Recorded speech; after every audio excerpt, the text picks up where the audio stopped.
Ky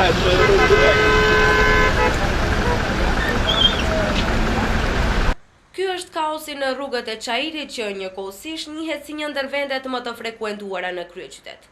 Por duket se ky kaos ekziston vetëm në këtë pjesë të qytetit të banuar kryesisht me shqiptar. Vetëm pak kilometra larg Çajirit, konkretisht në lagjen e Barmallo, edhe pse njëjtë shumë e frekuentuar, për shkak të vendosjes së rregullave më të reja në atë pjesë nuk ekziston kaosi i tillë. Qytetarët e komunës së Çajirit shprehen të shqetësuar nga kaosi në trafik. Ata nuk ndjehen të sigurt qoftë si këmbësor e qoftë edhe si vozitës. Ata mendojnë se për dallim nga lagjet e banuara me Maqedonas, në Çajir ka mungesë të shenjave të komunikacionit, hapësira për parkim si dhe kërkojnë të bëhet zgjerimi rrugëve pasi, siç thonë ata, tani është rritur numri i veturave në qytet dhe hapësirat e tanishme rrugore janë të pamjaftueshme për lëvizje të lirshme në komunikacion, gjë që paraqet kërcënim për jetët e qytetarëve. Për kalimtarët shpresoj se duhet të ketë vende me të vërtet ku të kalohet, për shkak se kemi edhe fëmijë, kemi edhe pleq të cilët nuk mund të vrapojnë për një kohë shumë të shkurtër të kapërcejnë rrugën, kështu që duhet të ndërmiret, po mendoj se në anën tonë të popullatës shqiptare gjendja është më alarmante. Dilni në anën tjetër ka më rregull, më ndryshe. Duhet shenja, pika e parë duhet shenja, por më kryesore është duhet bulevaret, duhet zgjerimet rrugëve. Se këta rrugë i ka ndrejt shoku Tito, para 50 vjetë, 60 vjetë. Edhe tash në atë kohë, kërë ndrejt këta rrugë, Shkupi s'ka pas as 2000 vetura. As 2000 makina në atë kohë s'kanë qenë, kërë në bërë këta bulevare. Ndërsa sot kemi 1 milion makina, kemi vetëm në Shkup. E tash për me qarkullu ki komunikacion, këtu duhet bulevare. Këtu duhet infrastrukturë të re, komplet prej fillim.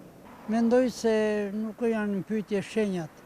Edhe mundet për shkak se mund t'jenë vendosur në vende që nuk shifen mirë. Prandaj ato herë pas here duhet të kontrollohen. Por më e keqe është se në komunikacion nuk nderohen rregullat. Prandaj mendoj se kjo duhet jetë në dy anët, nga banorët e këtij vendi këtu, padyshim edhe nga komuna pak më tepër. Unë kum hecën në tonë ka partizanska, a gjësi cëllën himje, ka peshak, edhe kjerët shkojnë normal. Këtu në që gjë rruga shkojnë për butel ka komunat e naltë, tu shkojnë kjerët shumë hozli. Qojnë teri 100-150, a nuk në lanë me vnu asi shenja, edhe asi policia që ka duhet me kanë, edhe jam anku edhe në komunë, për këtë së në vnojmë, kanë thonë asina, se është rruga kryesore. E pse për agje po mundën me vnue, peshak e krejtë të punë. Kam shumë me folë, ama kush nuk ka të në angue, sa të në manë ndorë kërkush. Ndërkaq edhe pse televizioni Shenja tentoi që të kontaktoj përfaqësues të komunës së Çajirit dhe qytetit të Shkupit, ata ishin të pakapshëm. Dje komuna Qendër vendosi që ta kufizojë në 30 km/h shpejtësinë e vozitjes maksimale në lagjen e Bar. Arsyeja janë aksidentet rrugore që kohës së fundit morën jetët e shumë njerëzve. Megjithatë, në komunën e Çajirit akoma nuk është vendosur një rregull e tillë edhe pas aksidenteve të shumta që kanë tronditur qytetarët e këtij rrethi.